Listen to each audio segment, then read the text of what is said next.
Um bom dia a todos, irmãos. Nós vamos começar mais uma aula da nossa escola dominical e nós temos visto, que nós temos estudado princípios da vida cristã. Esse é o assunto que nós temos nos dedicado nesses domingos anteriores e nós temos visto, que temos estudado o livro a carta aos Romanos, e nós temos visto alguns princípios da vida cristã até descritas na carta aos Romanos, né? E Paulo começa em Romanos a mostrar que todos os homens, sem exceção, todos os homens, sem exceção, estão sob a ira de Deus. Então ele usa três capítulos da carta aos Romanos para mostrar isso. E nesses três primeiros capítulos, ele descreve três tipos de pessoas. Então, as pessoas que estão em evidente rebeldia contra Deus, se revoltam contra Deus, rejeitam a Deus. Então, ele tem todo tipo de atitudes contrárias a Deus. Então, esse é o homem ímpio. Logo no começo do capítulo 2, ele vai descrever o homem moral, aquele homem que olha para os ímpios e diz: eu não sou como eles, eu não sou como esses homens, eu tenho uma vida, entre aspas, boa. Então, ele acha que ele não, a ira de Deus não está sobre ele. E depois Paulo vai descrever um terceiro tipo de pessoa, que é o religioso, aquele que confia nas suas regras, naquele que confia por ir à igreja, por participar de uma igreja, por cumprir determinadas regras, né? Então ele acredita que fazendo isso, a ira de Deus não está sobre ele. Então Paulo diz: não, todos vocês, todos os homens, sem exceção, estão sob a ira de Deus. Mas Paulo, a partir do verso 21 do capítulo 3, ele vai dar a solução para o problema. Ele mostra que pela graça de Deus, que Deus envia seu Filho, e a obra de Cristo lá na cruz, ela é suficiente, ela é a responsável por nós, ela que nos dá acesso a nos reconciliarmos com Deus. E Paulo mostra que o caminho é mediante a fé na obra redentora de Cristo lá na cruz. E no capítulo 4 de Romanos, ele vai nos dar dois exemplos do Antigo Testamento de pessoas que foram justificadas pela fé. Ele dá um exemplo de Davi e dá um exemplo de Abraão. Duas pessoas de extrema importância no Antigo Testamento e que foram justificadas pela fé e não por outros, não por seus méritos, não pelo cumprimento da lei, não por nada, mas exclusivamente pela fé. Então, semana passada nós começamos a ver o primeiro princípio daquela pessoa que se converteu, daquela pessoa que entregou a sua vida a Cristo. Então, o primeiro princípio que nós vimos é justamente Paulo vai mostrar que, da mesma forma que a pessoa é justificada, da mesma forma que a pessoa se reconcilia com Deus através da fé na obra de Jesus Cristo, o mesmo princípio, a base para a nossa vida hoje, depois da conversão, também é a fé. É através da fé que nós vivemos. E Paulo mostra isso nos dois primeiros versículos de Romanos 5. E nos dois versículos seguintes, o 3 e o 4 do capítulo 5, Paulo vai mostrar que existe um processo para a vida cristã, um processo para a santificação. E esse processo tem quatro passos. E ele mostra que o primeiro passo para a nossa vida de santificação é justamente as tribulações, as dificuldades. E ele mostra que nós não devemos fugir das tribulações, mas nós devemos perseverar, buscando a força do Espírito Santo, buscando a ajuda de Deus, tendo fé nas promessas de Deus. Nós devemos perseverar.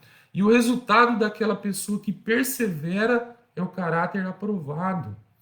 A pessoa que persevera e passa sobre as lutas, sobre as tribulações, ele tem um caráter aprovado. As pessoas ao redor vão perceber que a pessoa está crescendo, que ela está sendo transformada por Deus. E nós vimos que não apenas as pessoas ao redor vão perceber que nós estamos mudando, mas Deus vai dizer: você está sendo transformado. Deus vai aprovar a nossa vida. E por termos uma vida, um caráter aprovado, aí vem a esperança de sermos cada dia mais transformados à imagem do nosso Senhor e Salvador Jesus Cristo. E nós podemos ter a confiança que o mesmo Deus que cuidou de mim ontem, que me justificou, que me salvou, é o mesmo Deus que vai cuidar de mim hoje. É o mesmo Deus que vai cuidar de mim amanhã. Então isso é o que nós temos estudado até agora. Nós temos visto até agora. E hoje, irmãos, nós vamos continuar agora com esses estudos. E hoje nós vamos ver pelo menos começar a ver, eu acredito que nós vamos ter que usar pelo menos 2 aulas para o assunto que eu vou começar hoje. E Paulo vai mostrar agora o primeiro inimigo da graça de Deus, o primeiro inimigo. Ele vai mostrar 3 inimigos na continuação desses capítulos. Mas hoje nós vamos começar a ver um pouquinho o primeiro inimigo da graça de Deus. E o primeiro inimigo que Paulo vai mostrar é a questão da salvação. Será que eu posso perder a minha salvação? Será que eu posso ter certeza que eu sou salvo? Então, Paulo vai tratar disso agora, nessa sequência de Romanos capítulo 5. E eu sei, irmãos, que eu vou tocar em assuntos aqui hoje que muito provavelmente pessoas vão discordar do que eu vou dizer, vão se sentir até incomodadas com o que eu vou dizer, mas eu espero que eu consiga trazer isso de uma forma clara para que não hajam dúvidas, tá? Mas antes da gente começar a entrar no assunto, eu quero começar a nossa aula com uma oração. Então vamos orar, irmãos. Senhor nosso Deus, mais uma vez estamos diante do Senhor para estudarmos a Tua palavra. Agradecemos muito, Senhor, pelo dia de vida que o Senhor concede a cada um de nós. O privilégio, Senhor, que temos de sentar e meditar na Tua palavra, de procurarmos conhecer mais o Senhor, procurarmos entender qual é a Tua vontade para as nossas vidas, qual é o caminho para estarmos cada dia mais próximos do Senhor.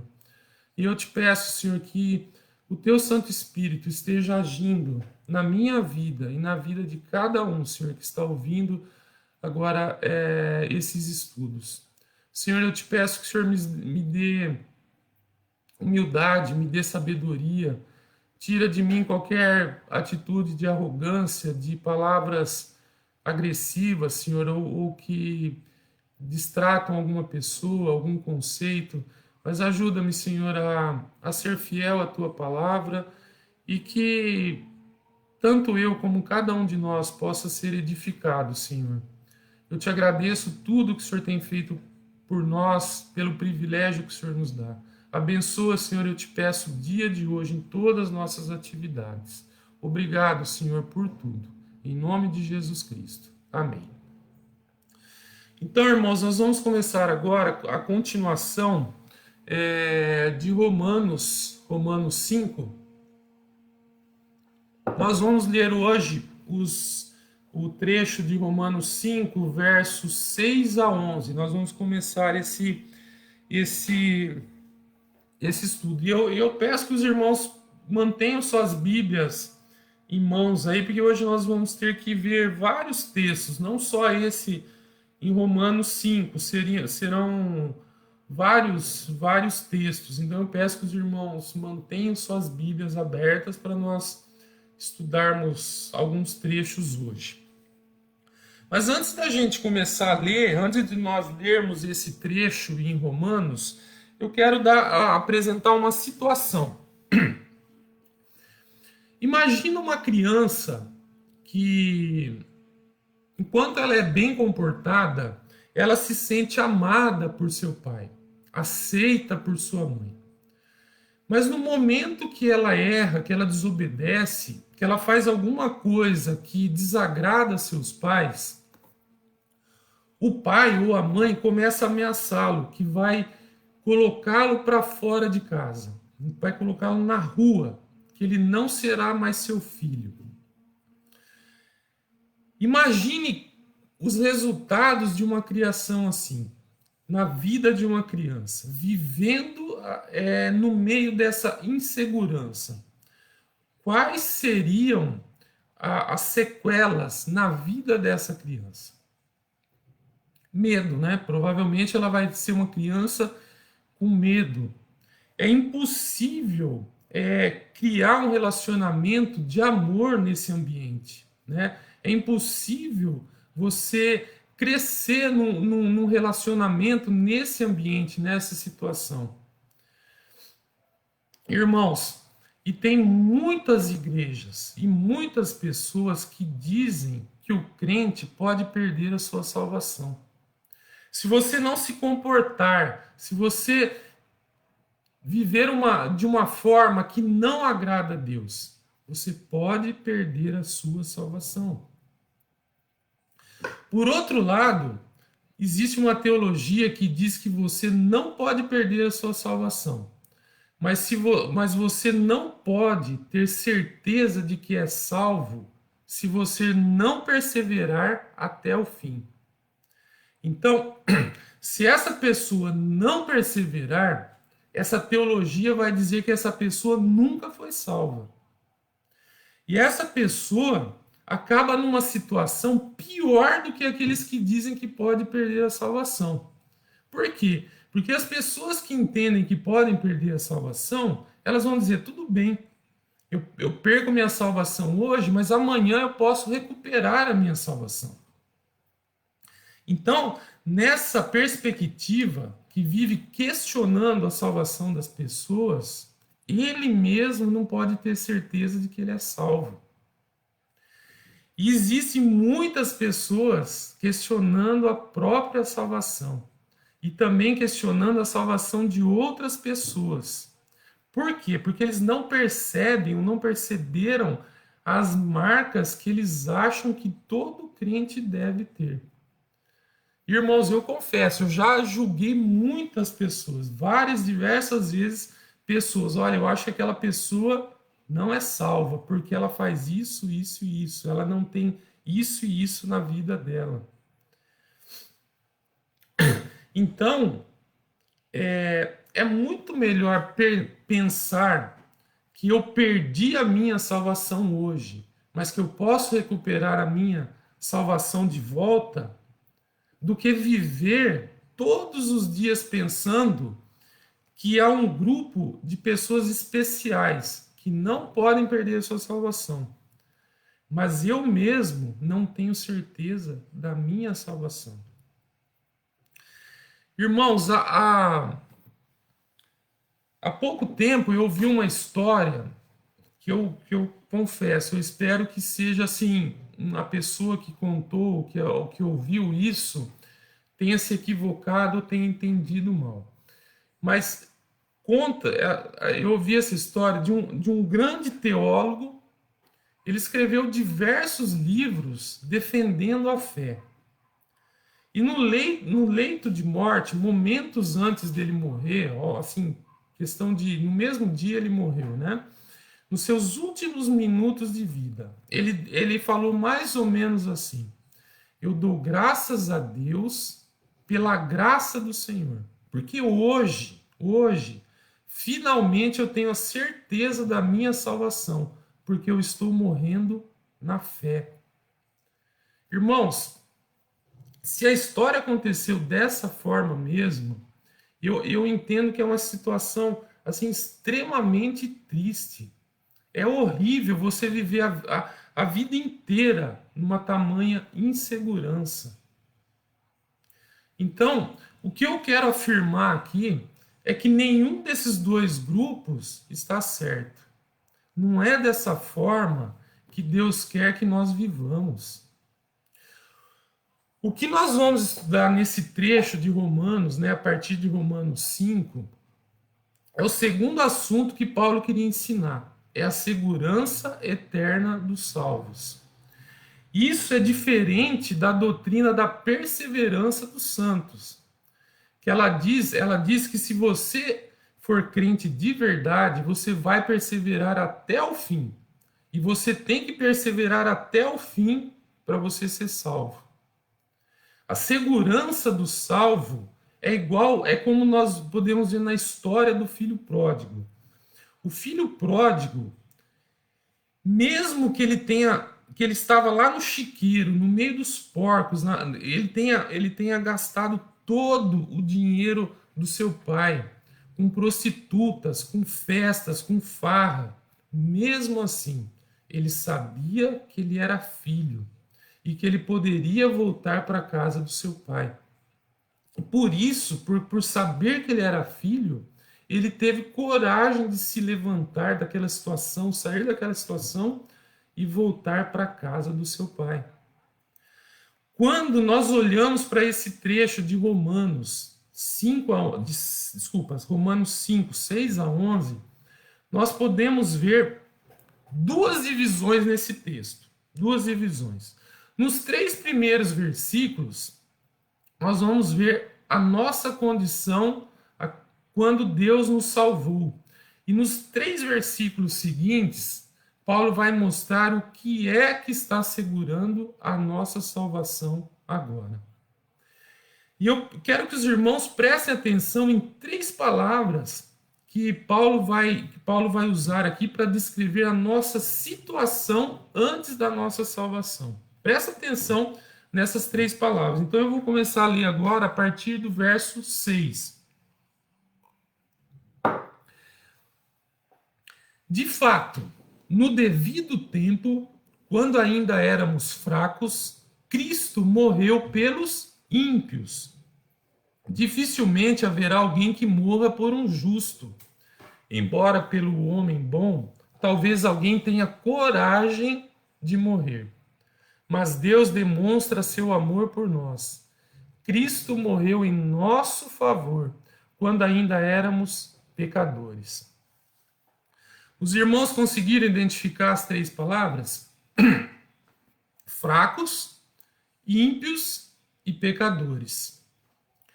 Irmãos, vocês acham que pessoas fracas, ímpias e pecadoras merecem a salvação? De jeito nenhum, não merecem a salvação.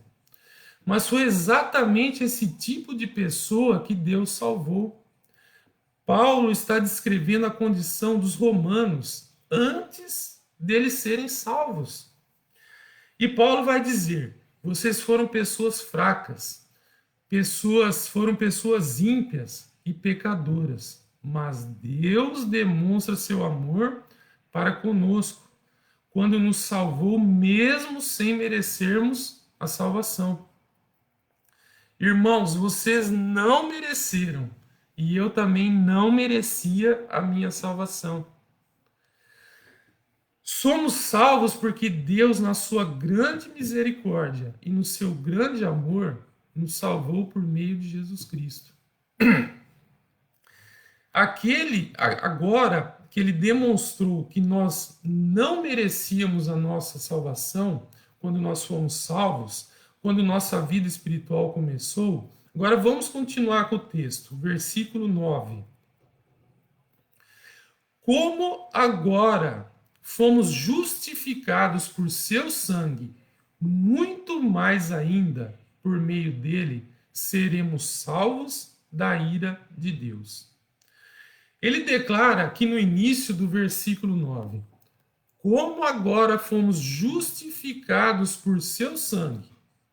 O que ele está fazendo aqui? Ele está dizendo que a questão da justificação está no passado. Nós fomos justificados, mas em qual base? O que nos justificou? O sangue, a propiciação da ira de Deus. E agora ele vai dizer o seguinte: muito mais ainda por meio dele seremos salvos da ira de Deus. Irmãos, vejam bem o que Paulo diz. Muito mais, não é muito menos, é muito mais. Mas por meio de quem seremos salvos da ira de Deus? Por quem? Por quem nós seremos salvos da ira de Deus? Por meio de Jesus Cristo. Por meio do seu sangue, nós somos justificados. E por meio dele seremos salvos da ira de Deus. Não é menos possível. Não é menos possível. É muito mais possível. E preste atenção que não fala por meio da nossa perseverança, por meio dos nossos méritos, por meio da nossa obediência, por meio de confessarmos os nossos pecados. Quem está segurando a nossa salvação é Jesus. E ele não precisa de nada de nós para sermos salvos da ira de Deus. Quando ele falou da justificação, ele falou que era necessário crermos na obra dele. Mas aqui nesse texto, ele não faz nem menção disso. Nós seremos salvos por meio de Cristo. Quem está segurando a nossa salvação da ira de Deus é Jesus Cristo. Agora veja o verso 10. Se quando éramos inimigos de Deus, fomos reconciliados com ele mediante a morte de seu filho, quanto mais agora, tendo sido reconciliados, seremos salvos por sua vida. Irmãos, nós não seremos salvos por nossas vidas, não por nossa perseverança, por nossos méritos e fidelidade, mas seremos salvos pela vida dele, de Jesus. E nós podemos perguntar: como a vida de Cristo está garantindo a nossa salvação? A vida dele está segurando a nossa salvação porque ele está vivo e ele está na presença de Deus. E o que é que Jesus está fazendo na presença de Deus em nosso favor, irmãos? Ele é nosso advogado e ele está intercedendo em nosso favor. Então, quem está segurando a nossa salvação não somos nós e o que nós fazemos, mas é a vida de Jesus. Paulo está dizendo que nós não merecemos nossa salvação, porque nós precisamos do sangue dele e precisamos da vida dele para continuarmos salvos. E nós nunca merecemos a salvação. Você não mereceu, você não merece e nunca vai merecer a salvação. Quem está segurando a sua salvação não é você, é o Senhor Jesus Cristo. E é por isso que ele pode falar no versículo 9: como agora fomos justificados por seu sangue, muito mais seremos salvos da ira de Deus, muito mais ainda. Verso 10: se quando éramos inimigos de Deus, fomos reconciliados com ele mediante a morte de seu filho, quanto mais agora, tendo sido reconciliados, seremos salvos por sua vida. A questão agora é: por que Deus fez a salvação dessa forma? Por que ele fez a salvação onde nós não somos, onde não somos nós, desculpa, mas Cristo está assegurando a nossa salvação? E a resposta está no verso 11. Não apenas isso, mas também nos gloriamos em Deus, por meio de nosso Senhor Jesus Cristo, mediante quem recebemos agora a reconciliação. Então, qual é a grande motivação nesse versículo 11? Para a nossa salvação depender somente de Jesus Cristo. Resposta: para que o único que seja glorificado seja Deus, nunca nós. Se dependesse de nós a segurança da salvação, quando nós chegássemos ao céu, de quem seria a glória? Quem vai merecer a glória? Seríamos nós. Somos nós. Porque através da nossa perseverança, por não pecarmos, por perseverarmos até o fim, e fomos salvos. Mas ele não fala dessa forma. Não fala que devemos perseverar até o fim. Ele fala que quem segura a nossa salvação é o Senhor Jesus Cristo, através de quem temos recebido a reconciliação com Deus. Então, nesses 6 versículos, nós temos a base da segurança eterna do crente. Como nós fomos salvos através da morte e ressurreição de Jesus Cristo. Quem está segurando a nossa salvação agora é o nosso Senhor e Salvador, Jesus, vivo, fazendo intercessão por nós.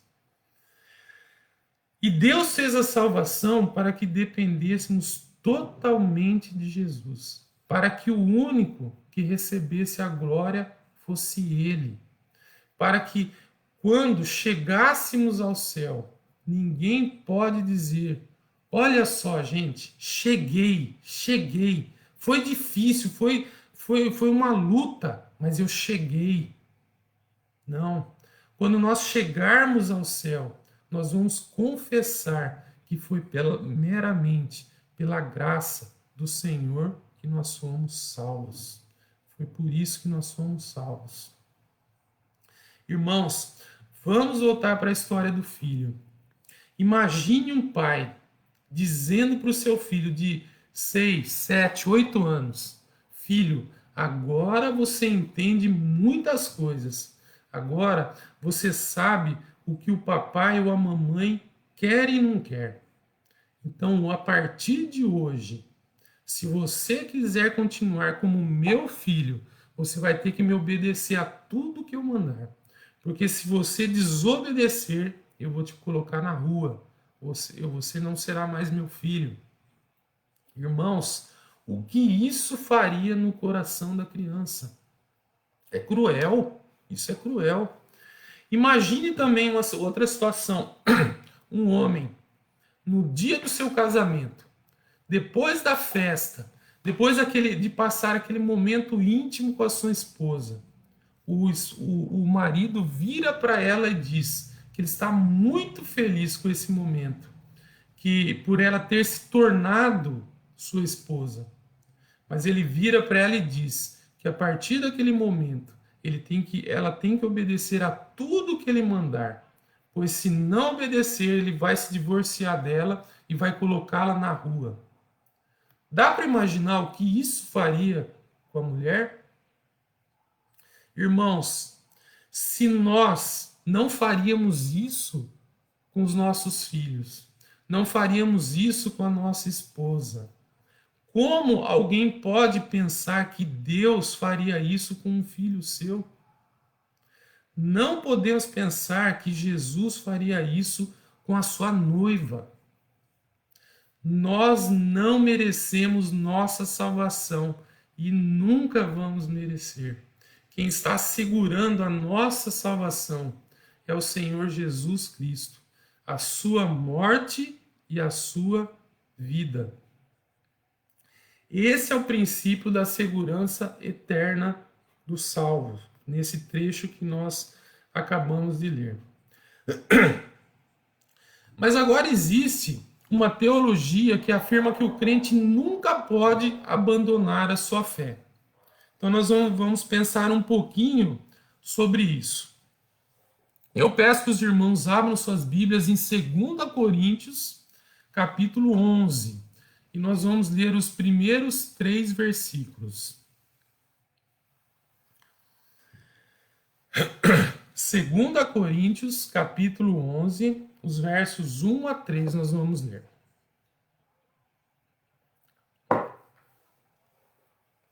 Olha só, irmãos, vamos começar no verso 1. Espero que vocês suportem um pouco da minha insensatez. Sim, por favor, sejam pacientes comigo. O zelo que tenho por vocês é um zelo que vem de Deus. E eu os prometi a um único marido, Cristo, querendo apresentá-los a ele como uma virgem pura. O que receio e quero evitar é que, assim como a serpente enganou Eva com astúcia, a mente de vocês seja corrompida e se desvie da sua sincera e pura devoção a Cristo. O medo de Paulo, no versículo 3, era o quê? Era que Satanás os enganasse, assim como, ele faz uma comparação, assim como Eva, e fazer o que com as suas mentes? Ele tinha medo que a mente deles fosse o quê? Corrompida. Mas o que é interessante é que a mente, por exemplo, do descrente, aquele que não teme a Deus, ela já é corrompida. Quem pode ter a mente corrompida é alguém que tem a mente pura e depois foi corrompida. Olha só o que fala o texto. E se desvie da sua sincera e pura devoção a Cristo. Ele não nega que eles têm uma sincera e pura devoção a Cristo, mas ele tem receio que eles sejam desviados. O verso 3 está enfatizando duas coisas: que os coríntios eram salvos, foram salvos, e Paulo estava com medo que as mentes deles, que as suas mentes fossem corrompidas e que eles fossem desviados da sua devoção a Cristo. Olha só o verso 4. Pois se alguém lhes vem pregando um Jesus que não é aquele que pregamos, ou se vocês acolhem um espírito diferente do que acolheram, ou um evangelho diferente do que aceitaram, vocês o toleram com facilidade. Irmãos, alguém chegou pregando outro Jesus, e os coríntios abandonaram o verdadeiro Jesus para juntar-se a um falso Jesus. Eles receberam o Espírito Santo quando creram, mas agora estavam acolhendo um espírito diferente daquele que eles tinham acolhido. Do mesmo jeito que eles aceitaram o Espírito Santo quando creram, eles estavam aceitando outros espíritos depois. Irmãos, vocês conseguem entender como pesa essa frase? Do mesmo jeito que eles receberam o Espírito Santo quando creram, eles estavam recebendo os demônios depois de crer. Eles aceitaram o Evangelho, mas depois aceitaram um Evangelho diferente. Irmãos, como se chama abandonar Jesus depois de receber Jesus? Se alguém abandonar o Espírito Santo depois de crer, se alguém abandonar o Evangelho depois de aceitar o Evangelho, como se chama esse tipo de pessoa? Apóstatas. Eles abandonaram. Os coríntios foram apóstatas. Eles trocaram o verdadeiro Jesus por um falso. Eles trocaram o Espírito Santo por espíritos falsos e trocaram o evangelho verdadeiro por um falso. Mas, irmãos, embutido no versículo está claro que os coríntios, no passado, eles receberam a Jesus. Eles receberam o verdadeiro evangelho e receberam o Espírito Santo. Agora, uns vão dizer que os coríntios perderam sua salvação. Outros vão dizer que eles nunca foram salvos. Mas Paulo afirma o que aconteceu no passado. E ele afirma o que está acontecendo agora no presente. No presente. Irmãos, vamos um pouquinho para frente agora no texto. Umas 2, 3 páginas na frente aí na Bíblia. Vamos para Gálatas, capítulo 1. E nós vamos ler a partir do verso 6. Olha só o que Paulo vai dizer agora nesse texto. Gálatas 6, e nós vamos ler a partir do verso 6. Admiro-me de que vocês estejam abandonando tão rapidamente aquele que os chamou pela graça de Cristo para seguirem outro evangelho. Abandonando é deixar o caminho que estavam seguindo para seguir outro caminho. E essa não foi uma graça falsa, não foi uma graça enganadora, mas sim a verdadeira graça do Senhor Jesus Cristo.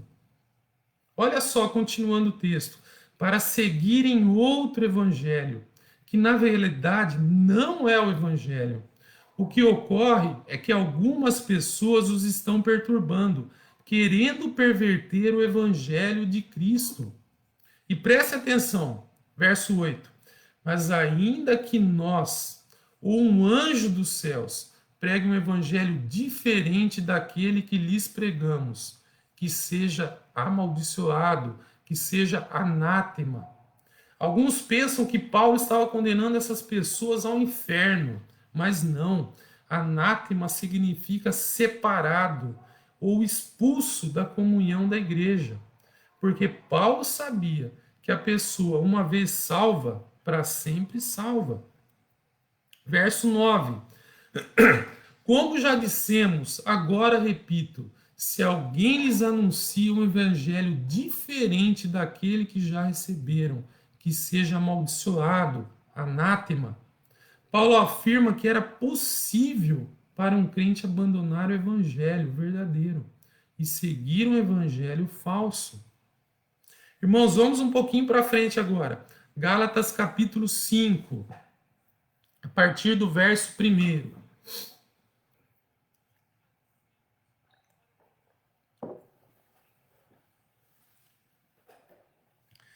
Foi para a liberdade que Cristo nos libertou.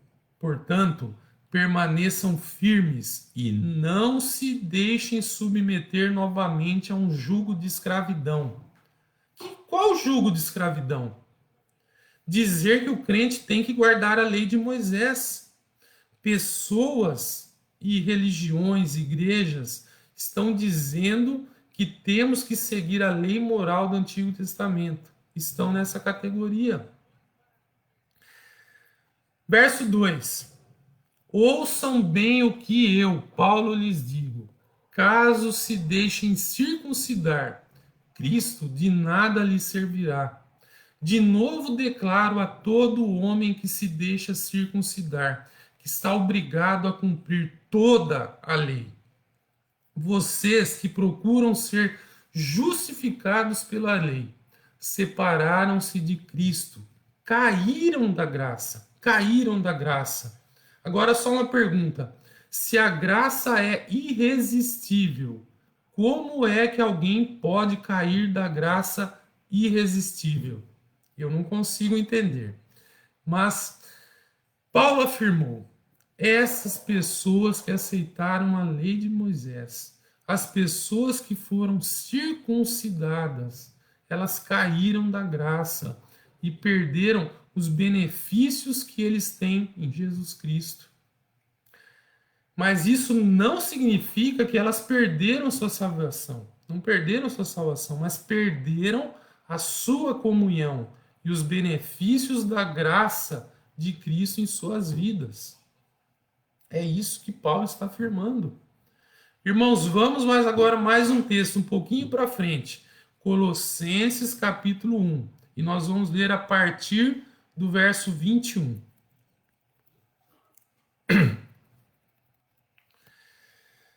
Olha só, Colossenses 1, verso 21.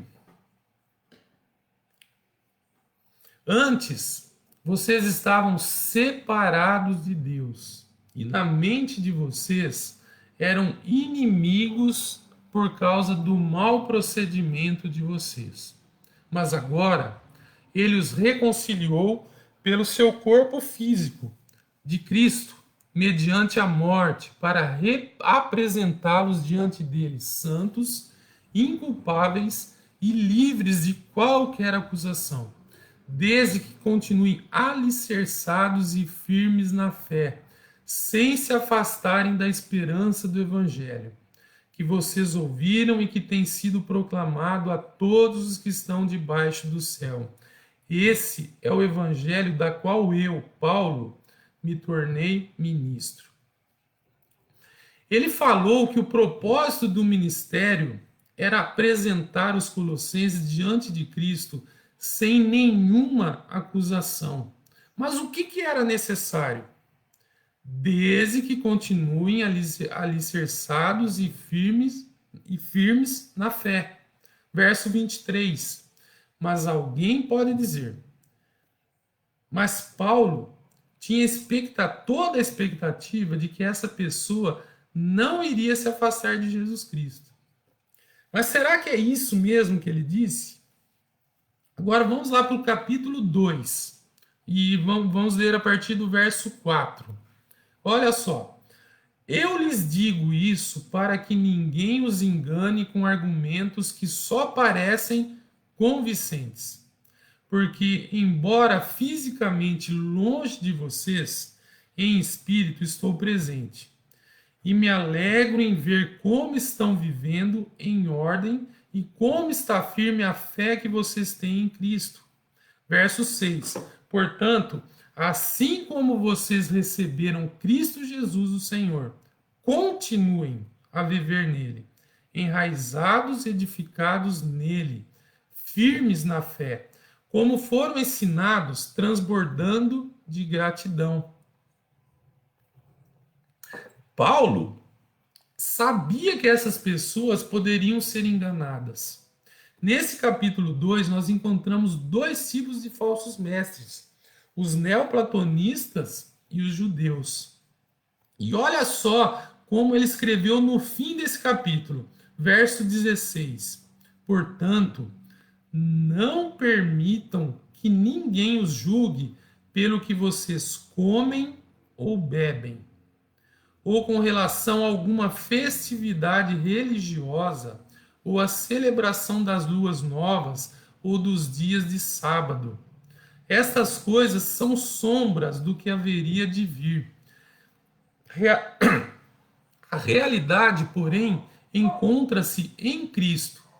Não permitam que ninguém tenha prazer numa falsa humildade e na adoração de anjos os impeça de alcançar o prêmio.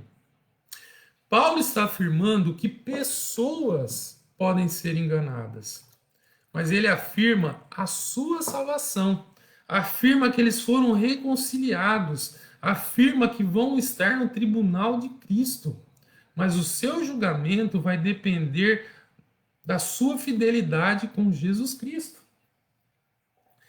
Vamos ver mais um texto, irmãos, que mostra que o crente pode se desviar. Agora nós vamos para 1 Timóteo. Por favor, eu peço que os irmãos abram a primeira carta a Timóteo, primeira carta de Paulo a Timóteo. Nós vamos ler o capítulo 1 e a partir do verso 3. Nessa carta, Paulo estava partindo para Macedônia. Isso está lá em Atos 20. E nós podemos ver que Paulo saiu de Corinto e Timóteo está nesse grupo, no início da viagem. Mas depois ele desaparece. Então, Paulo estava partindo de Corinto, indo para Macedônia, depois para Jerusalém. Timóteo estava junto, mas depois, durante aquela viagem, Paulo deixa Timóteo em Éfeso para cuidar da igreja lá na igreja de Éfeso. E Paulo escreveu primeiro a Timóteo dando orientações para um jovem pastor. Então agora nós vamos ler capítulo 1 de 1 Timóteo a partir do verso 3. Partindo eu para Macedônia, roguei-lhe que permanecesse em Éfeso para ordenar certas pessoas que não mais ensinem doutrinas falsas e que deixem de dar atenção a mitos e genealogias intermináveis que causam controvérsias em vez de promoverem a obra de Deus que é pela fé. O objetivo dessa instrução é o amor que procede de um coração puro e de uma boa consciência e de uma fé sincera. Alguns se desviaram dessas coisas, voltando-se para discussões inúteis. Isso quer dizer que Isso quer dizer que essas pessoas estavam andando no caminho certo com Jesus, mas em certo momento elas se desviaram. Agora vamos lá para o verso 18. Timóteo, meu filho, dou-lhe esta instrução segundo as profecias já proferidas a seu respeito, para que, seguindo-as, você combata o bom combate, mantendo a fé. Mantendo a fé significa que ele tem fé e Paulo quer que ele continue com a fé. Mantendo a fé e a boa consciência que alguns rejeitaram. O que é que eles rejeitaram, irmãos? A boa consciência.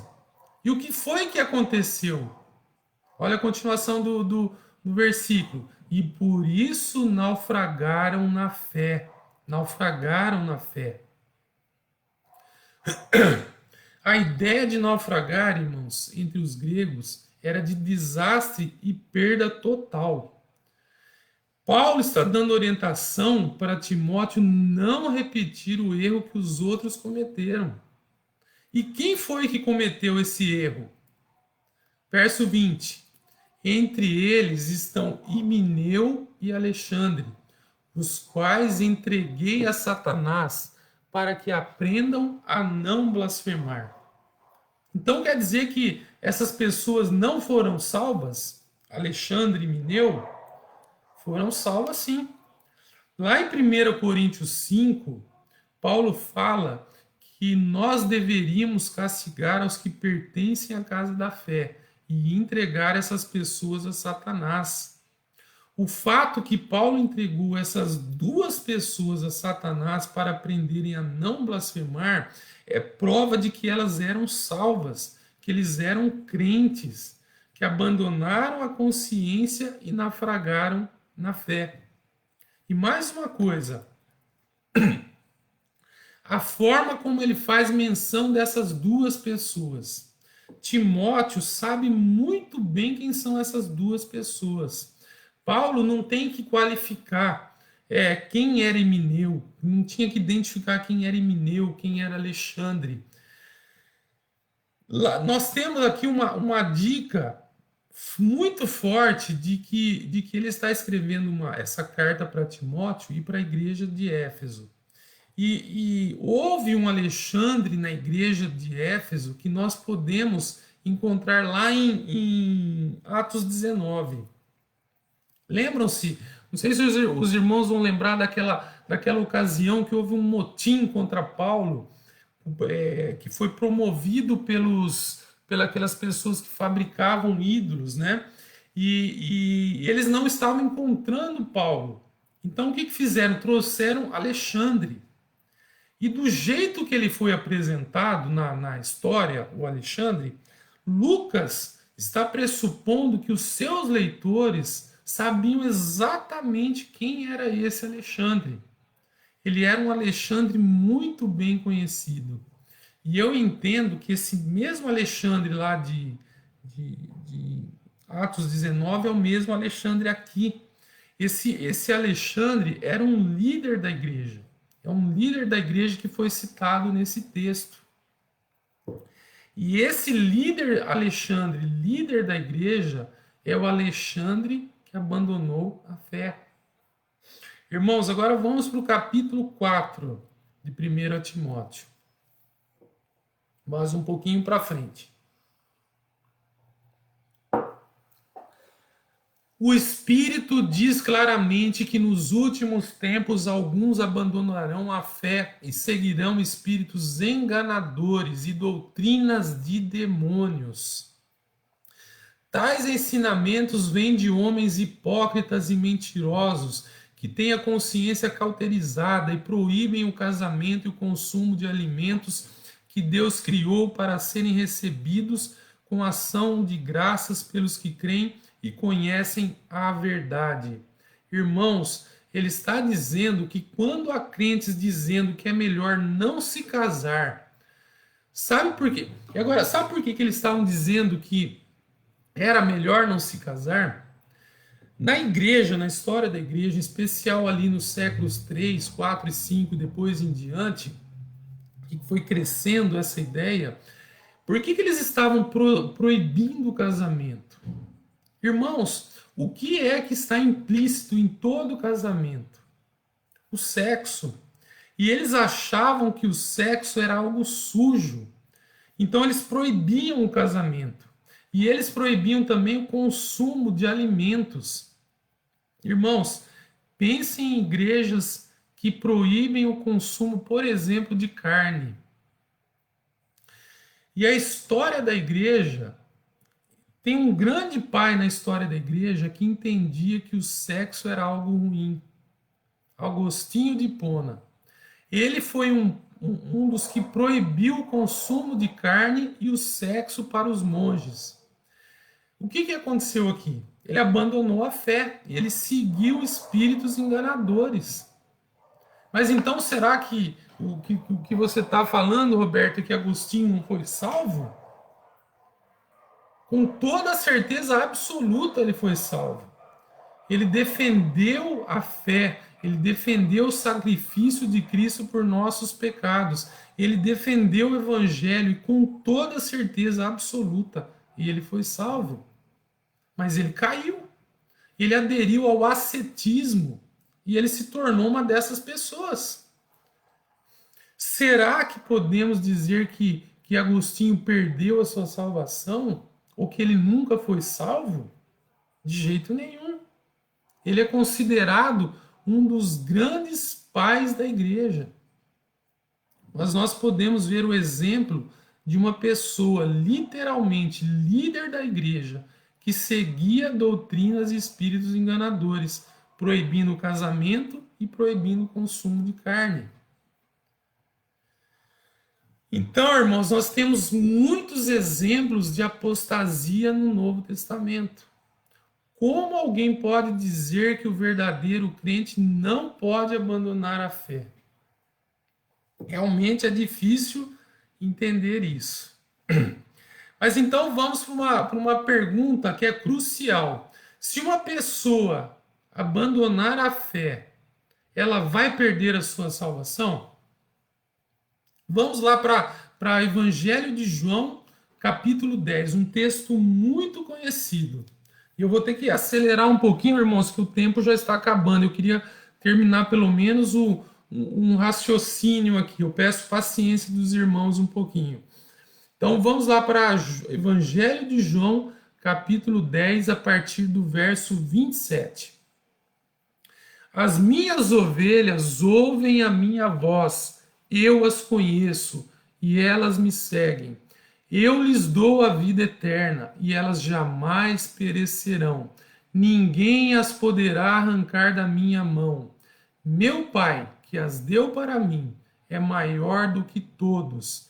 Ninguém as pode arrancar da mão de meu Pai.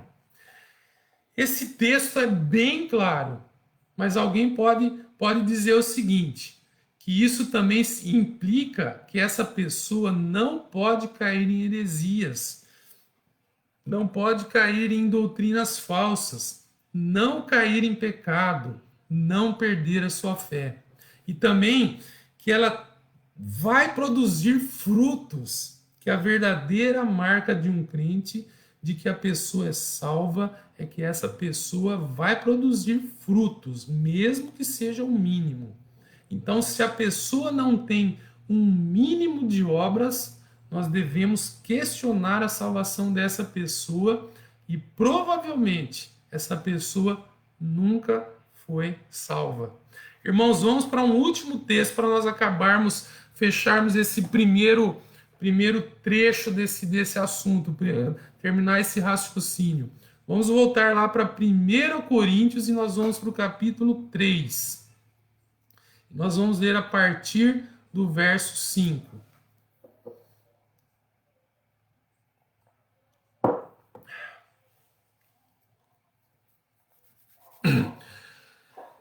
Então, 1 Coríntios, capítulo 3, a partir do verso 5. Afinal de contas, quem é Apolo? Quem é Paulo? Apenas servos por meio dos quais vocês vieram a crer, conforme o ministério que o Senhor atribuiu a cada um. Nesse versículo, Paulo afirma ou não que os coríntios creram? Sim, ele afirma que os coríntios creram. Verso 6. Eu plantei, Apolo regou, mas Deus é quem fez crescer. De modo que nem o que planta, nem o que rega são alguma coisa, mas unicamente Deus que efetua o crescimento. O que planta e o que rega tem um só propósito, e cada um será recompensado de acordo com o seu próprio trabalho. Cada um será recompensado de acordo com o seu trabalho. Essa frase é muito importante. Quem diz que lá no céu todos serão iguais, parece que nunca leu a Bíblia, irmãos. Pois lá no céu, cada um vai receber recompensa de acordo com o que fizer nessa vida.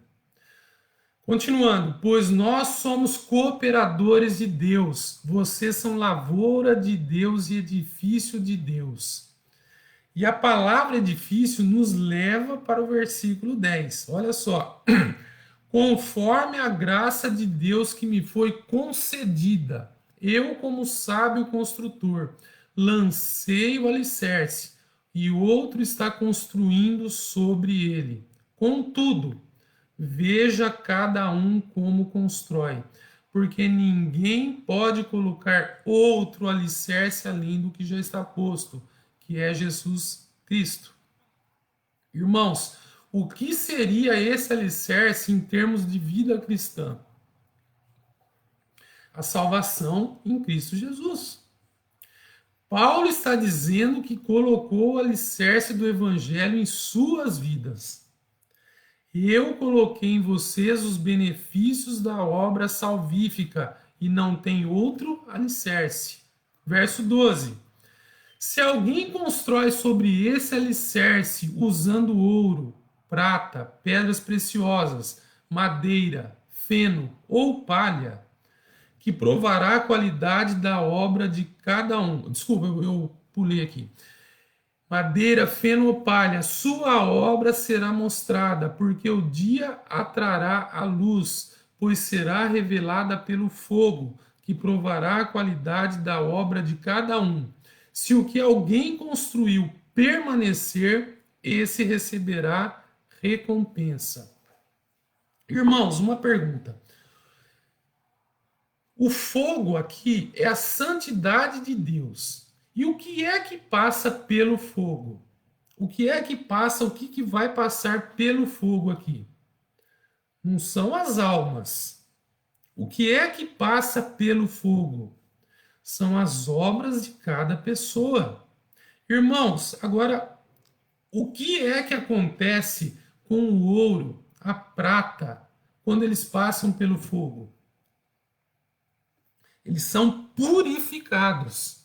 O fogo traz benefício para o ouro, para a prata e também para as pedras preciosas.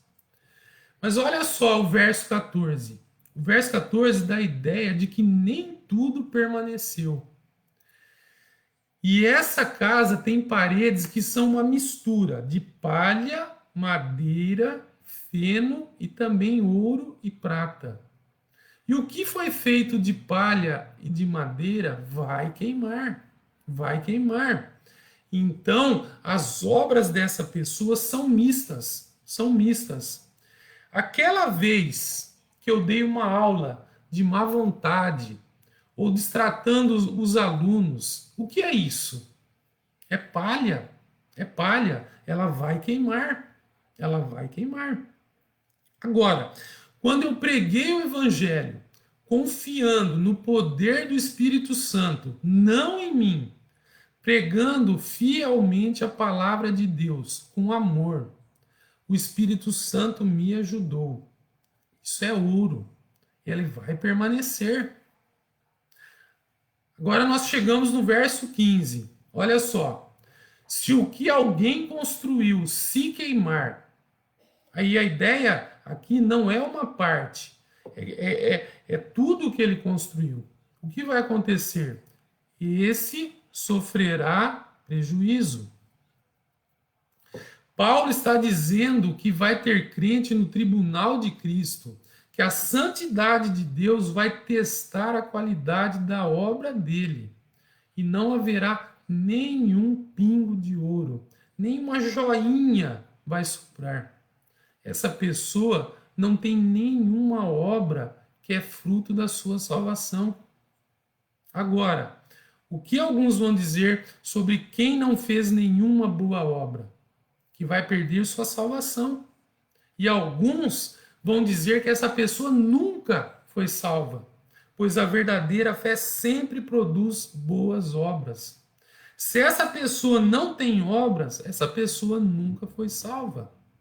Mas aqui nós temos uma pessoa que não tem obras. Tudo queimou, tudo queimou. Mas veja bem o que Paulo falou a respeito dessa pessoa. Contudo, será salvo como alguém que escapa através do fogo.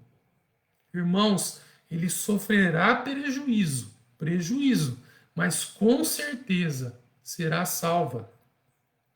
Irmãos, imagine um pastor que viveu toda a sua vida, sacrificou toda a sua vida para o ministério, mas tudo o que ele fez foi pela carne, com raiva, com egoísmo, com orgulho. Tudo queimou, tudo queimou. Esse homem perdeu o investimento da sua vida. Ele perdeu a sua vida, mas não perdeu a vida eterna. Será salvo como alguém que escapa através do fogo. A ideia aqui é aquele, no último milésimo de segundo, antes que a casa caia em cima da cabeça da pessoa, a pessoa é tirada de dentro dessa casa. E essa pessoa não perde a sua salvação. 1 Coríntios 3, irmãos, é a prova que os coríntios eram salvos, mas a advertência de Paulo é legítima. É possível para alguém ter o alicerce da salvação, mas sem ter nenhum galardão no tribunal de Cristo. Porque tudo que ela fez vai queimar. Mesmo assim, irmãos, essa pessoa será salva. Ela vai ser salva. Irmãos, eu quero interromper aqui, parar o estudo. Semana que vem nós vamos continuar. O tempo já passou, extrapolou muito. Eu peço perdão para os irmãos, agradeço aqueles que permaneceram até o final. E eu sei que ainda vão surgir dúvidas aqui, vão surgir questionamentos. Eu vou tentar continuar o raciocínio, terminar o raciocínio na próxima semana. E eu peço perdão se eu fui agressivo ou alguma forma na forma de falar. Agradeço muito a presença de todos que assistiram às aulas, e se tiverem questionamentos, por favor, me mandem. E semana que vem nós continuamos. Eu vou fazer uma oração apenas para terminar a nossa aula. Senhor nosso Deus, obrigado. Obrigado pela tua palavra. Obrigado, Senhor, porque nós podemos ver claramente na tua palavra que quem segura a nossa salvação não somos nós, não somos nossas obras, não é aquilo que nós fazemos, Senhor, mas é tão somente o Senhor Jesus que está vivo, assentado ao lado do nosso Pai, assentado no trono de Deus, Senhor. E Ele intercede por nós a cada dia. Senhor, obrigado por isso, por essa certeza. Trabalhe em nossas vidas e nosso coração, Senhor, para que amemos cada dia mais ao Senhor. Obrigado, meu Deus, por tudo que o Senhor tem feito por nós.